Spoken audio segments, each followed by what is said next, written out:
Thanks for that introduction, and thank you for giving me the opportunity to speak to you tonight. I want to tell you right off the bat that I know in a very personal way what you and your child are going through. I fought my own ADHD along with several coexisting disorders for 50 years, and I fought that battle also on behalf of my own children and others. Tonight, I'd like to address the most critical issue surrounding ADHD. It's not medication, it's not token reward systems, it's not school accommodations, although all those issues are important.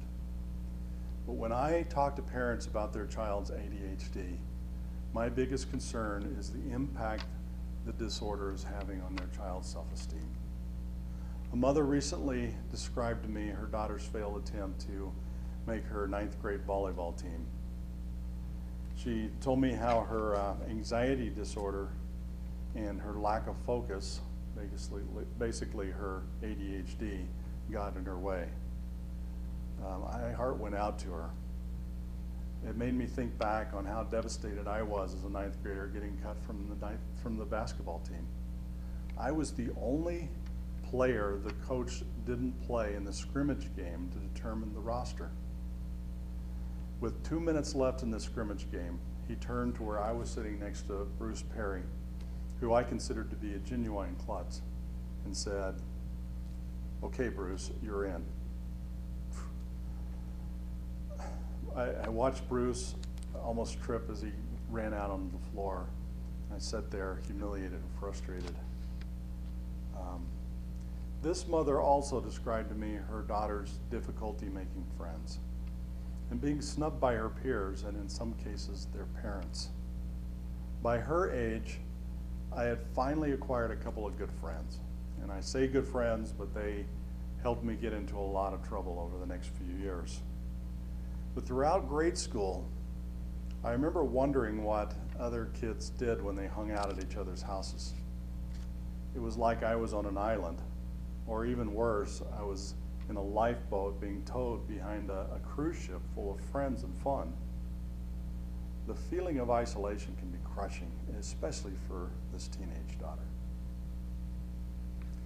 These things all knock huge chunks out of a kid's self-esteem. Self-esteem is undisputably the most important factor in success or failure in every aspect of our life. I couldn't help, as I was sitting there, noticing the sign, "Attitude is everything." I'd like to amend that slightly to say our attitude about ourselves is everything. What our children feel about themselves affects their confidence, their motivation, the goals they set, their belief and their effort towards those goals. It changes who they hang out with, and most importantly, how firmly they hang on to what they value in life. Self-esteem is their armor against all of the negative messages and the destructive influences in our society. Low self-esteem is a problem for almost all children, but kids with ADHD are especially susceptible. Let me give you some examples. Every day they walk into class without their assignment, a small piece is chipped away at their armor. When they're singled out in class for talking out of turn or getting up out of their seat or not hearing the last instruction that the teacher said, another piece is chipped away.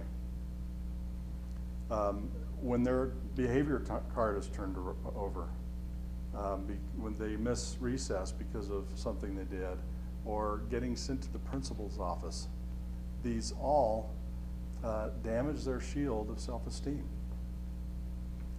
Even more damaging are the darts and arrows flung at them from their peers. When they hear things like, "You're such a dork," or "retard," or "space case," these all hurt and leave small holes in their protective breastplates. When the whispering stops when they walk up, or the invitations are passed out and pass them by, when they're the butt of a joke, or even worse, they're mentally or physically bullied at school, these can leave gaping holes in their self-esteem. After all of that, they still have to face the most dangerous battlefield of all, one which will either annihilate what's left of their self-esteem or provide a refuge where they can rest and repair and rearm themselves. That place is their home. If the slaughter continues there, they will lose hope. A study I recently read about resilience showed that if the negative attacks prevail in their life, throughout all aspects of their life, for example, family, school, friends, and continue throughout the day, sun up to sundown, and continue for a prolonged period of time, weeks, months, years, their resilient spirit will die, and they will give up and give in to destructive influences around them.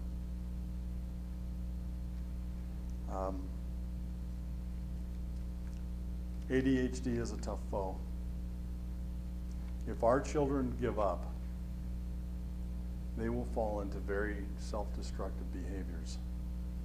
And as parents, we're well aware of what those are.